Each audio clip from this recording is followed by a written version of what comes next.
Once again, a big welcome to everyone for joining us today for the review of the bookkeeping requirements for the school meals program. Next slide. Your presenters for today are myself, Sean Vondrachek, Erica Arter, and Allie Lampman. Next slide.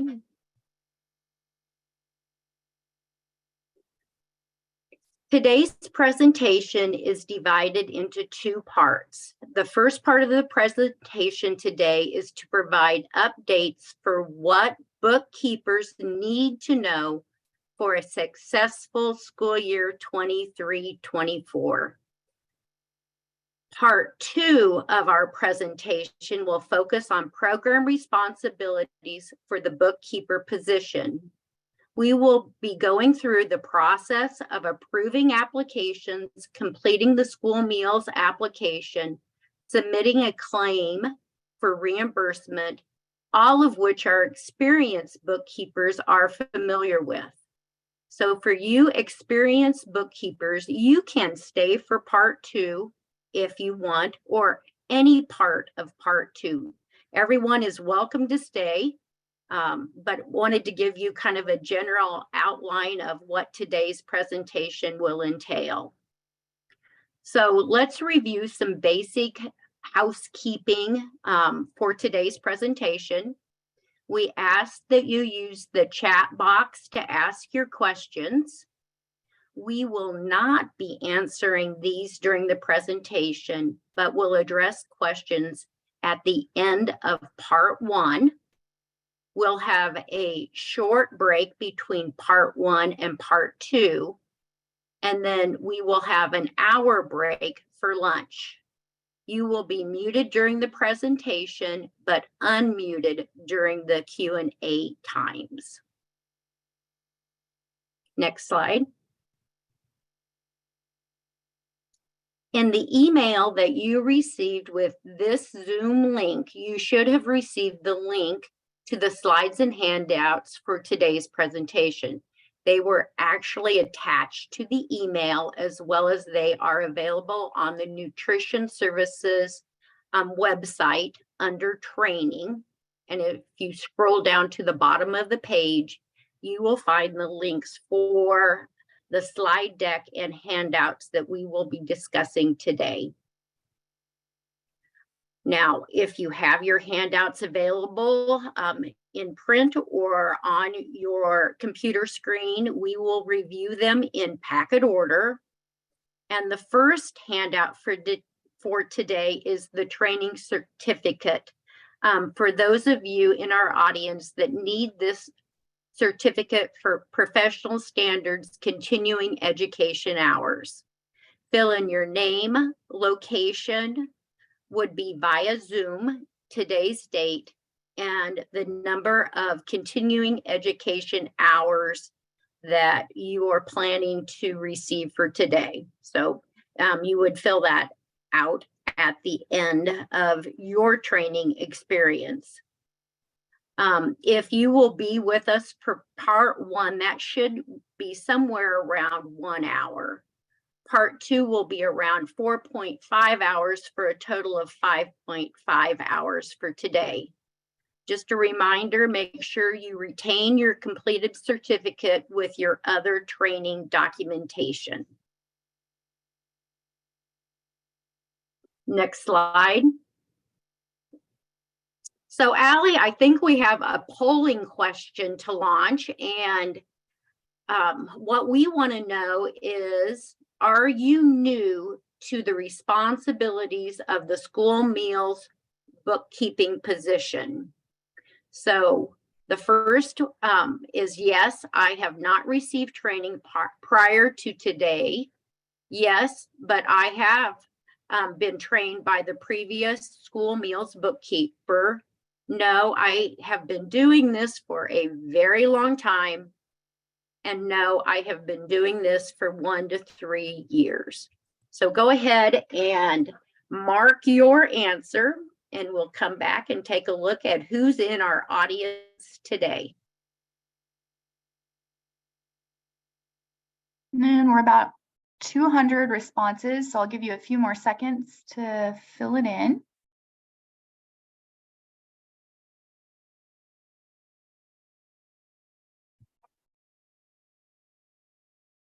And they're still pouring in. I'll give you 10 more seconds, then we'll end the poll.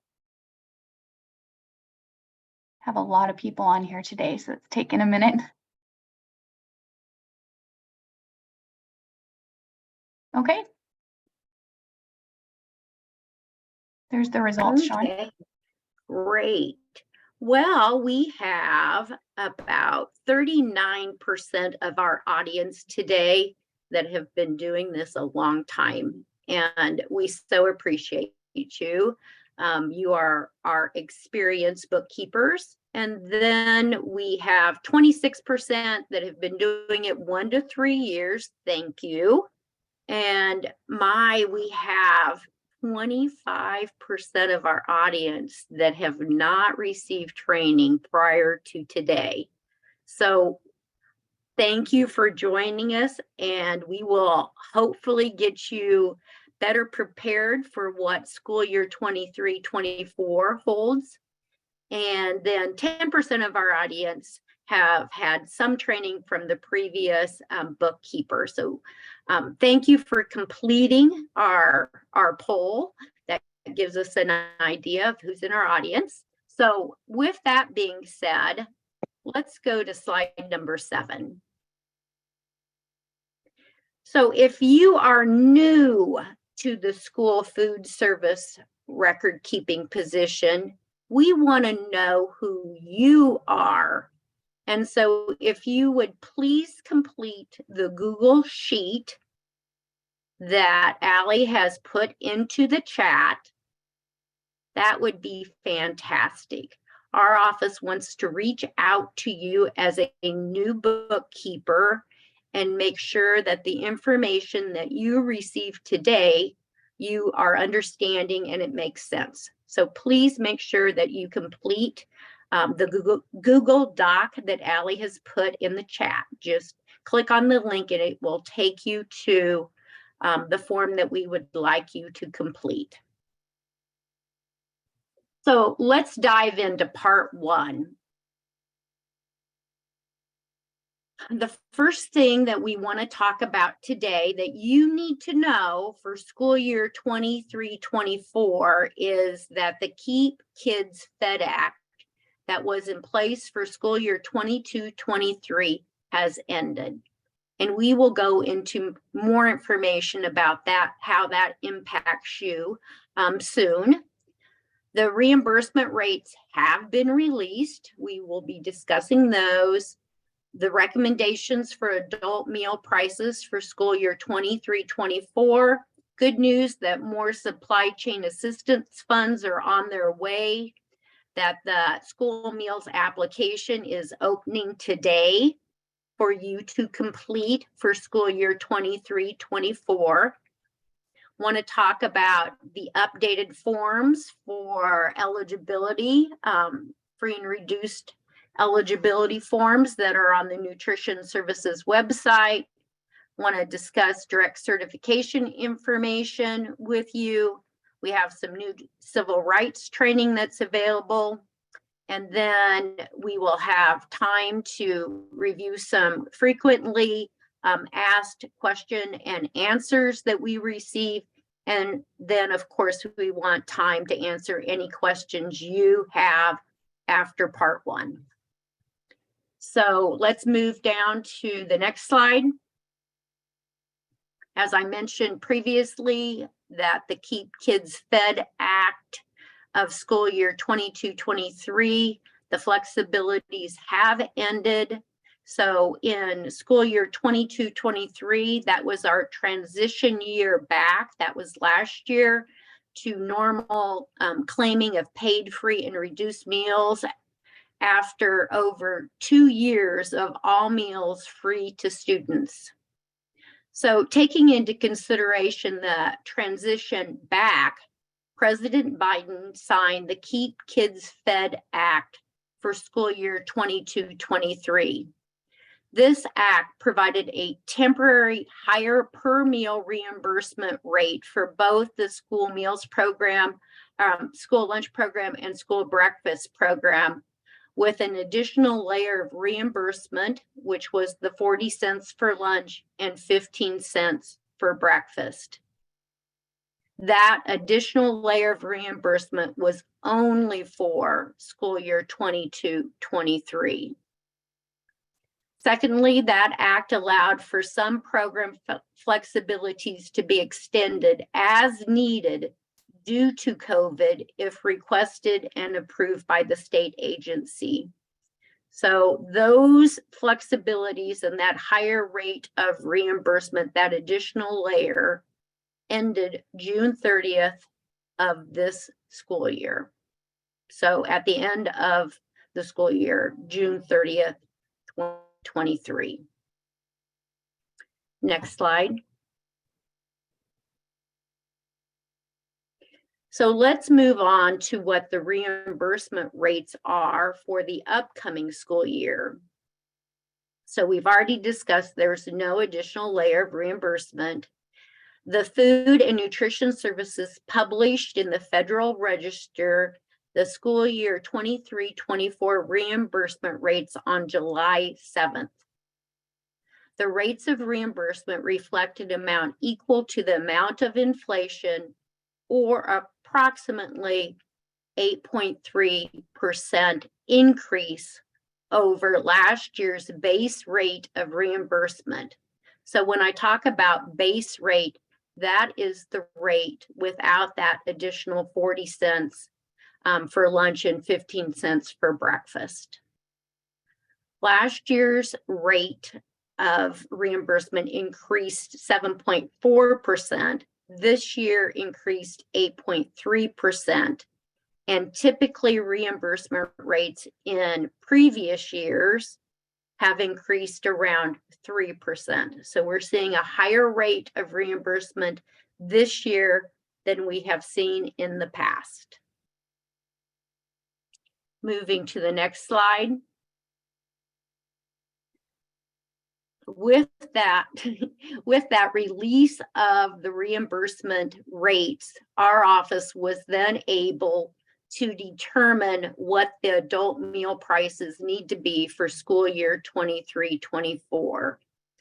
So we have to wait until the reimbursement rates are released and the value of donated foods have been published. The adult breakfast price is determined to be $2.75. So we take the severe need free reimbursement plus the state reimbursement. So the rate of reimbursement for severe need breakfast is $2.73. We add the additional 5 cents that is allocated through the state legislature for breakfast, and that price was $2.78. We rounded down to the $2.75. Now, as we look at the adult lunch price, that is determined by the free rate of reimbursement plus the value of donated foods or USDA foods, the commodities, which for this upcoming school year is 29.5 cents. And we add that to the free rate, and that was determined to be $4.62.5. We rounded down, so the adult lunch price is $4.60. And the handout that you have in your packet, you have the setting meal price document. And that is a good document to refer to because it indicates why we need to set the adult meal price. Your school receives no reimbursement for adult meals, and you have to recover all costs associated with providing meals to adults. Now, NDE Nutrition Services reviews the reported adult meal prices when you complete your application, and you confirm that if you're not charging those amounts that are indicated from MDE, that general funds are used to support the school nutrition program. Adult meals priced lower than the recommended value require a non-federal funding source to make up the difference. So this is evaluated during the administrative review of the school nutrition program and may require corrective action if the price is not set appropriately or if general funds are not transferred if you do not follow the recommended adult meal pricing. Next slide. Other things to know for school year 23-24.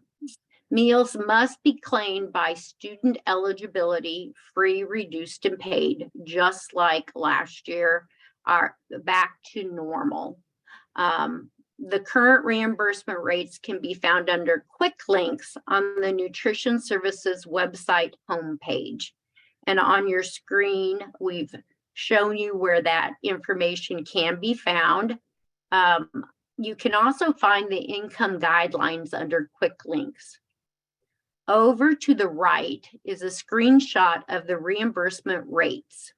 The top portion is for breakfast with the normal reimbursement indicated, and the lower part is for severe need breakfast.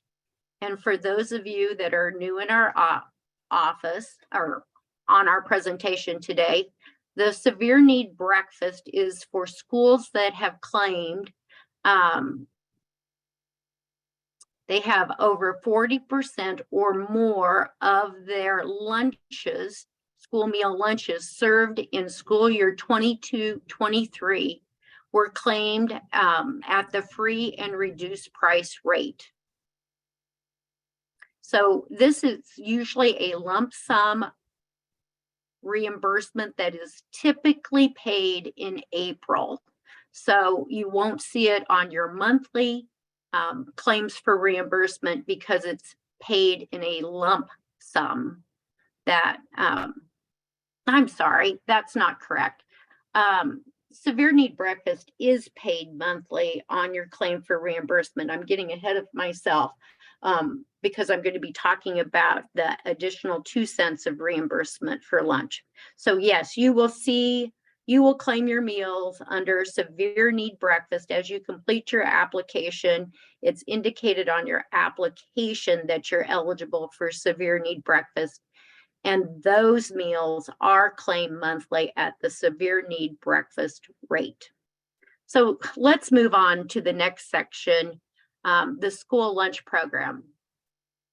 The first column is for the regular reimbursement, and the next column is for schools that qualify for the additional 2 cents of reimbursement, because over 40% of the lunches that were served in school year 22-23 were at the free and reduced price rate. The far right column is a layer of reimbursement called performance-based incentive that is applied to the reimbursement rates for meeting the additional meal pattern requirements required with the Healthy School Meals Act. For schools found not to be in compliance with meeting all of these meal pattern requirements, including vegetable subgroups and the whole grain rich requirement, this additional 8 cents, this additional layer of reimbursement of 8 cents can be withheld until a school is in compliance with meeting those requirements. So it's a reimbursement that can be turned off until a school is in compliance. This is not to be confused with not planning and serving meals that include all food components. Meals that are missing food components are non-reimbursable, but it's that additional layer of meeting those other requirements, which include the vegetable subgroups and the whole grain rich requirements. So as you can see, it can be kind of confusing with reimbursement rates, but they're indicated on the chart what normal reimbursement rates, what the additional 2-cent reimbursement rate is, and then that performance-based reimbursement. So let's move to the next slide. Let's talk about those supply chain assistance funds. The Food and Nutrition Services recently announced there will be round 4 of supply chain assistance funding for schools. So great news. As you can see, round 1 of supply chain assistance funding, sometimes called SCA funding, was released in school year 21-22. And then there were 2 rounds of funding last school year in 22-23. And now there's a 4th round of SCA funding for this upcoming school year. So that is great news. Schools will be notified of the funding later this fall. And once again, schools need to apply for this funding. It's not automatic. You have to request the funding. As a reminder, the dollars received by a school can only be used for non-processed or minimally processed food purchases. Documentation such as invoices must be retained, and the amount spent must be tracked to demonstrate the use of this funding by your school. So it's the same rules that have applied in the past. And so we encourage you to take advantage of that supply chain assistance funding when our office notifies you of the opportunity to apply for that funding. So I'm going to pass it over to Allie. And Allie, if you want to talk about the school meals application. Thank you, Sean. So like Sean said, everyone, I'm gonna we're gonna talk about the school meals application. And in your packets that we sent out earlier, at the time, the application system was not open, but as of yesterday, Katie Parch sent an email notifying everyone that the school year 23-24 application in the CMP system is now open. So we apologize for the delay. We were working with the CMP system developers to ensure that the severe need eligibility sites were correctly identified. So that has been taken care of and everything is open now. So be sure to look for Katie's email that was sent, like I said, yesterday, 7/17. It has application information along with the application guide, as well as the meal pricing sheet that Sean just discussed, and then direct certification information. So let's talk about how to get to the application. So we're going to be looking at our website. So just a reminder to complete your school year 23-24 school meals application by August 15th. And if you're operating this month in July, it must be completed and approved before you can submit that July claim. So an important area to be aware of, under the child nutrition program on our website, there is a link to the child nutrition program system. Kind of has a similar name, but sometimes we refer to that system as the CNP system to keep the two separated. The CMP system is a separate web-based system where you will find the school meals application. You'll find other reporting requirements. You'll find links to the direct certification. And this is also where you'll go to submit your claims for reimbursement. So you can see on the screen, on the left-hand side, you go down to Child Nutrition Programs, CMP. And once you click on that, it brings you to a menu where you can click on the online application and claim system. So once you're in your application, You can start with the sponsor application. This is also indicated in the application guide that Katie sent. And you complete the information and work your way down the list of items in the packet. You'll finish with completing the site applications. And remember, there are two main parts to the application. Again, the sponsor application, which contains questions to be answered about the sponsor, and then the site application, which contains questions about each individual feeding site. Just a reminder, do not complete the Seamless Summer Option site application, as you cannot participate in this option this school year. It shows up on there, but we're not doing the Seamless Summer Option anymore. That was a waiver that's expired.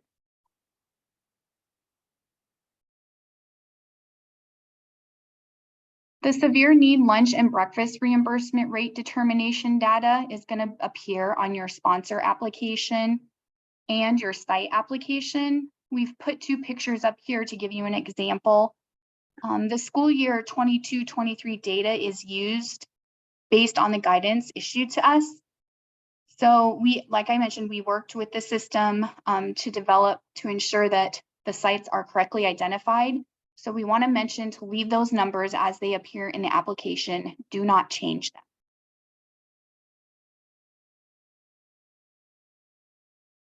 Another area, the sponsor application contains reporting requirements related to what is called the UEI number. It's also called unique entity number. This in the past was called a DUNS number. And this is a way we track the amount of federal funds the entity receives annually. You must ensure the renewal date is not more than 12 months old. If it is, your claim will be held until this is fixed. So many of you have been in there updating the date that it was renewed. You can see on this, we'll go back.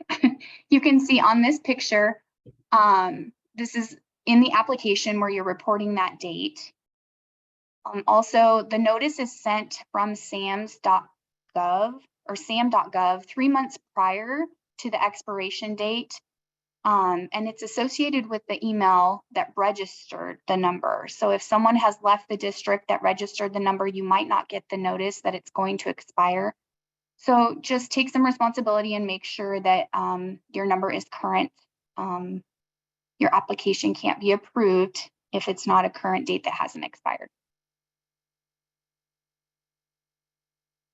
Also, some additional information on the UEI number. You never pay for the UEI number. It is to acquire it and renew it, it is free. Sometimes we get questions that people have been requested to pay for it. So we want to make sure you understand it is not something that you pay for. It is free. And Nutrition Services does not have access to your number or the registrations. That is something that you have to do on your own on the website, which we have listed. And if it expires during the school year, it will cause the claim to be put on hold. So as you're filling out your application, you can check it now, but just notice that if your expiration date is sometime during the school year, the same applies. Your claim will be held if it's not updated. So on the right, we have a picture of the CMP system. And this is where you log in. It says Nutrition Services, your login information. And if you scroll down to the bottom of that page, you'll find the information on the UEI registration, the website. You'll also find some contact information and a quick guide to get you started if you need some additional help.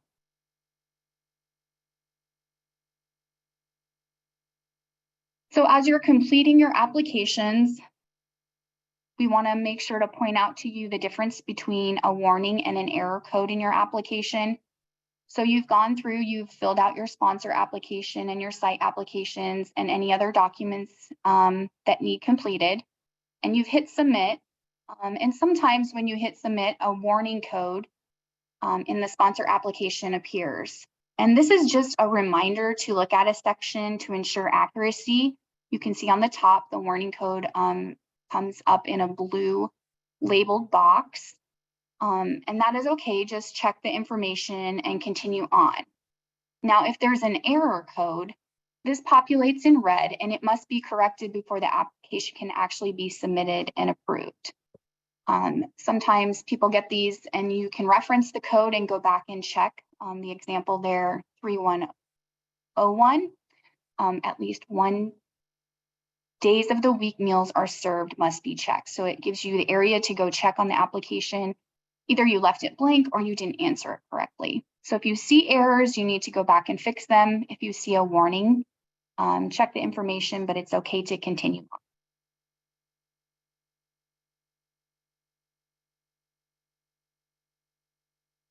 So important information on the sponsor application. The sponsor application requires 3 contacts to be listed. These contacts include the authorized representative, the food service director, and the claim contact. These are the individuals that receive correspondence from our office. This is also how we know who's responsible for each task. It is highly recommended these be different individuals. We've encountered problems in the past that if you have the same person as the authorized rep, food service director, and claim contact, if that person leaves, then there's no information or no one for us to contact. So just make sure those are 3 different people if you can. We email about important information. Just like I mentioned, the email from Katie sent out last night about the system opening. She will pull those emails directly from this application. So make sure that it is completed and it is accurate and it is up to date. Also double check for any typos. The system will not, flag it if it's an email that's been mistyped. Also make sure you mark the person if they are new to the position. Our office looks as we're reviewing applications for approval. And if there's a new person, we reach out to them, especially a food service director or a claim contact, for additional follow-up training. That's very important to the position.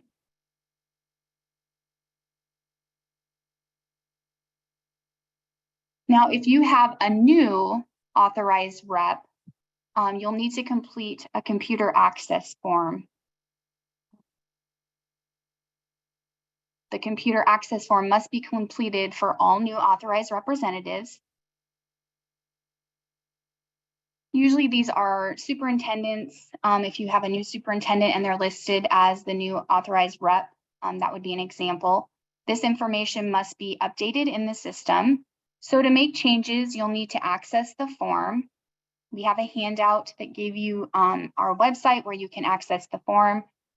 And we just want to point out too that you must complete all items 1 through 15, and it requires 2 signatures. We often get these forms back and there's only 1 signature.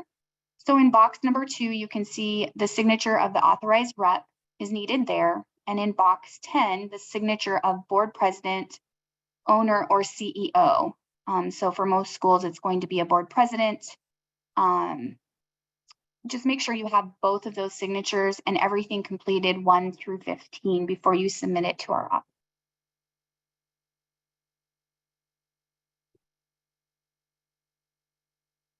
Once you submit this form, the authorized rep will receive a username and a one-time password by email.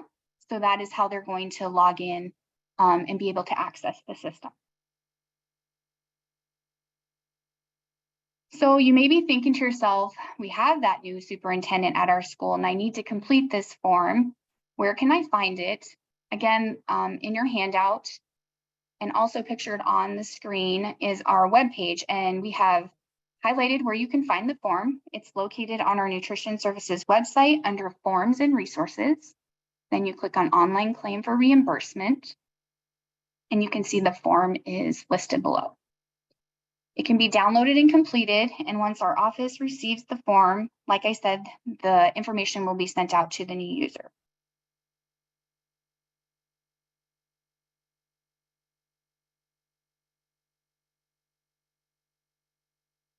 So adding new users in the CMP system. So you may have a new food service director or claim contact that needs access to the system. The authorized rep has administrator rights for the school in the CMP system. So once you, if you have a new authorized rep, like we just talked, once they have access, they are the ones who administer the rights.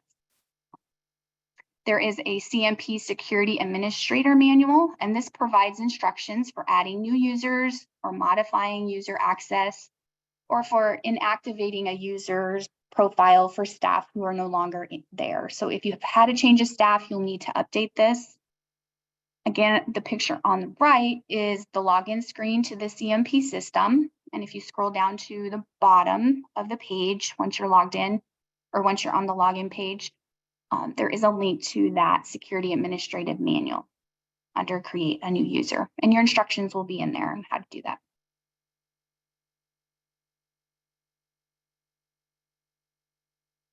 Other areas under the Application tab I want to point out your attention to include the Food Safety Inspection and the Annual Financial Report tab. So you can see the second line down is your application packet. That's where we were just talking about the applications. So a little bit further down, you see Food Safety Inspections and Financial Report. So when completing your application, it's encouraged you complete the information required for the number of food safety inspections completed per feeding site in the previous year. So for this school year, you would be completing the number of food safety inspections that occurred in school year 22-23. We always ask for the previous year's numbers. This could include 0, 1, or 2, which are all acceptable numbers. This information is not due for the food safety inspection until October 15th. But since you're in the application packet and you don't want to forget, you can get it marked off your list. The annual financial report is completed for non-public schools only. Public schools submit this information via the annual financial report that is submitted to NDE, so the information is gathered from that report.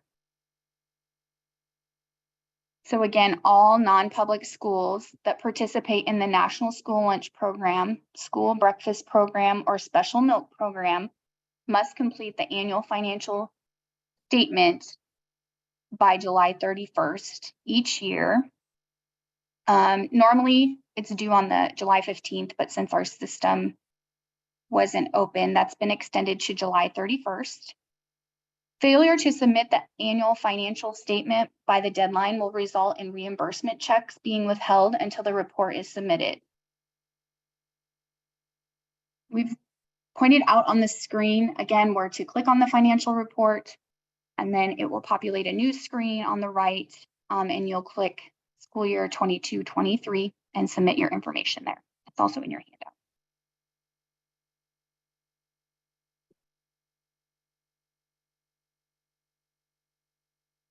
The school year 23-24 meal application and its accompanying household letters and other attachments for school year 23-24 are also available on our Nutrition Services website. To find these forms on our website, you will go to the School Meals program and then click Forms and Resources again. You can find them by clicking on the application, income eligibility. You can see on the left, well, it's in the middle. And then that will take you to attachments A through L, which is on the right. These are Word versions of the forms, so you can insert your school information, the date, and other information, pertinent information needed.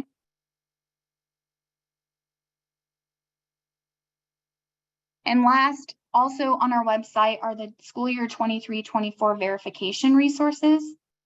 So includes instructions, selection letter, and results letter. They are also available, and you would also find those under the School Meals program, then clicking Application Verification, the one down, and then you can see the forms listed on the right-hand side, attachment F through, you can see on the screen H2.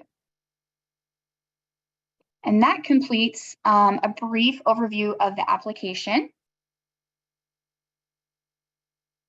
Thanks, Holly. Up next, this is Erica. I will be giving you an update on the school year 23-24 direct certification for meal benefits. The next few slides in your have been updated since different than what we included in your handout packet. And this is because you should have received an update from Katie Parch dated 7/17, like Allie said, with this updated information in it. In the July 2023 school nutrition program update that was emailed on July 5th, 2023, it identified the person ID system as a method for both public and non-public schools to provide the school year 23-24 enrollment data used for matching with the Department of Health and Human Services data to identify directly certified students eligible for free meals. A review of using this process brought to light some information that we needed to share with you. The steps necessary to populate a new school year's match list have changed a little bit for public schools in order to ensure that the data used for identifying eligible students for a new school year is based on current and correct information. The Department of Health and Human Services provides data for students who receive benefits in eligible programs, and then this data is matched with student enrollment data provided by schools. So for non-public schools, the process has remained the same. Non-public schools were able to access person ID to begin adding the student enrollment information for the new or upcoming school year beginning on June 1st, 2023. Non-public schools that began providing school year 23-24 enrollment data before July 1st of 2023 could see match dates as early as July 2nd, 2023 on their match list. Non-public schools can also have the option to provide enrollment data in the direct certification system, like we will talk about on the next slide for public schools. And you could do this if you're not able to upload your enrollment into person ID, or if you're not seeing any matches on your direct certification match list. You can also provide your enrollment data in the orange enrollment tile, and that should provide matches for you as well as a non-public school. Next slide.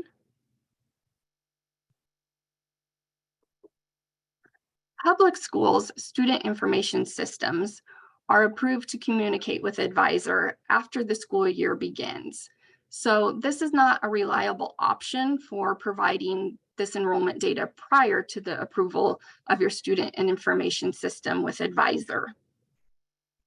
And we've been told that this typically occurs the end of August or the beginning of September. So you're probably not going to get any matches on your direct certification list if you've only uploaded your enrollment into advisor or person ID. So public schools must provide enrollment data in the direct certification system. To do this, you'll need to upload a completed student information spreadsheet for school year 23-24 in the orange enrollment tile of the direct certification system. This is a good option for identifying matches if you have a full list of enrolled students and you'd like to process them all in a single batch all at one time.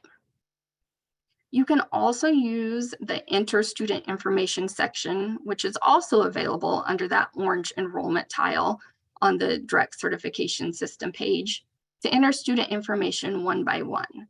This might be a good option for identifying single student matches that might not have been included in your original batch of students that you uploaded on your student information spreadsheet. You can see in the picture there, it shows you the orange enrollment tile and where to go on the direct certification system in order to access that student information spreadsheet. Next slide. The next slide shows the formatting rules for using the template for the student information spreadsheet, which is found under that orange enrollment tile in the DC system. Be sure to use a 3-digit building number. So this sometimes requires either 1 or 2 leading zeros. Make sure to identify gender as either M or F, and format the dates of birth as indicated here on the slide. You'll then want to save your file as a .xls file into the enrollment tab. And you'll know that your upload was successful when student records populate at the bottom of the page. Matches are identified overnight, so the following day you can access the green match list box on the DC system page as shown in the picture on the slide. If you access that the following day, you should have matches on your direct certification list. We also have instructions further down in the PowerPoint slides in the handout packet that go more in depth in how to upload your enrollment file. So if you're not planning to stay on for part 2, you can look in the handout packet, the slide deck handout packet, and find those instructions further down in the slides. Next slide.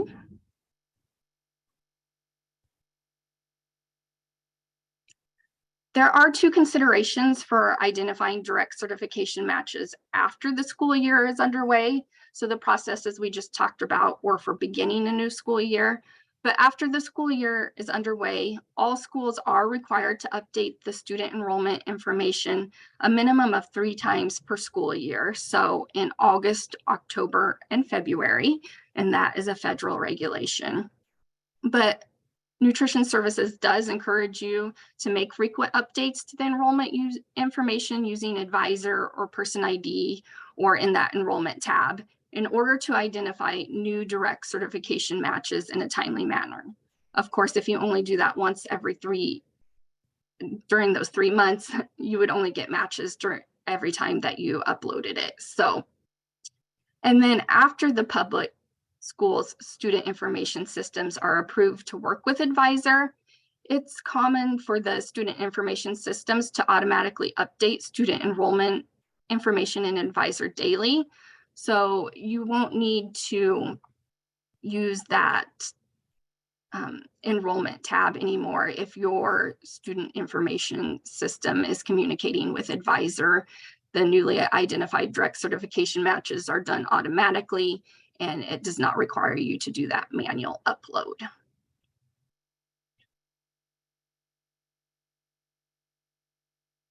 Next slide.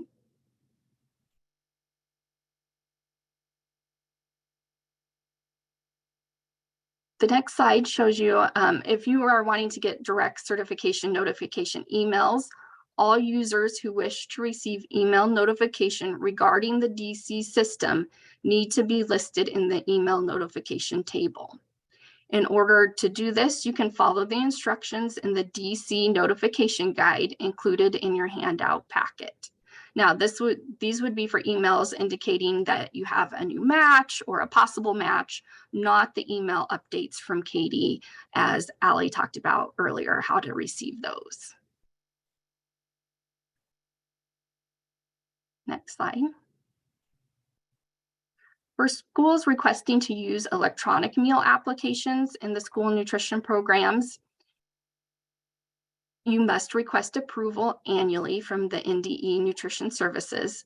So please provide a copy of the electronic meal application to our office associate, Judy, at the email address listed on the slide here.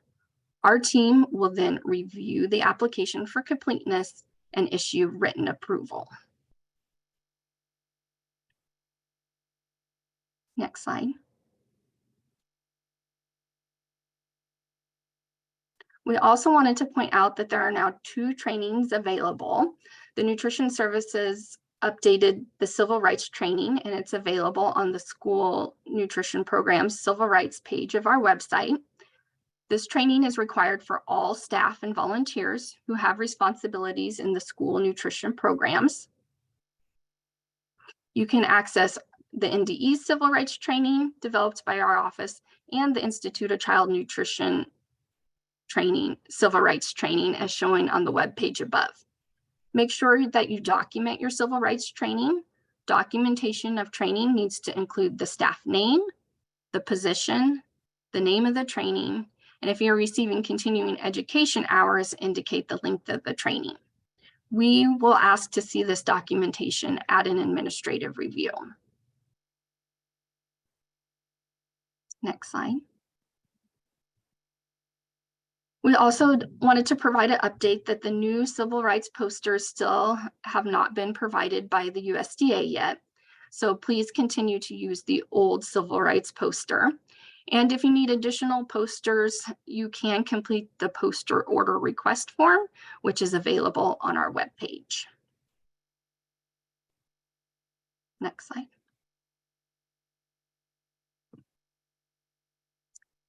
So up next, we're going to go over some frequently asked questions that our office receives on a regular basis. Next slide. The first question is, can a Medicaid number be accepted on a meal application and be used to certify students for free meals? And the answer to that question is no. Not all Medicaid programs meet the Child Nutrition Program income eligibility guidelines. Only students found on the direct certification list can be certified for free or reduced priced meals based on Medicaid. Next slide. The next question is, a student is on the direct certification list listed as MRED, which stands for Medicaid Reduced. The household completes a meal application because they believe that they are eligible for free meals based on their household size and income. The student is determined to be eligible for free meals after you process the application, should the student receive free meals instead of reduced. And the answer to that question is yes. If the household completes a meal application and qualifies for free meals based on household size and income, they must receive free benefits based on the application. The application would then be included in your verification pool.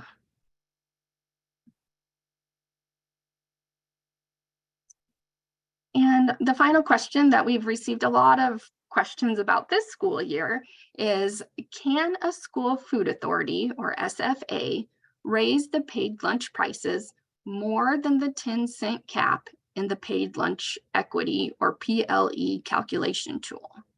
And the answer to this question is yes. The SFA can increase the paid lunch prices by more than the 10 cents. The SFA should also reevaluate annually their paid breakfast and a la carte pricing. You must take into account several factors when setting meal prices for students. This would include reimbursement rates, your food cost, your labor cost, and student participation. So it is the local school's discretion if they want to raise the price by more than 10 cents. On the slide here, we have the paid lunch equity guidance for school year 23-24, and it indicates that the weighted average price for 23-24 should be at or above $3.56 for a paid student lunch.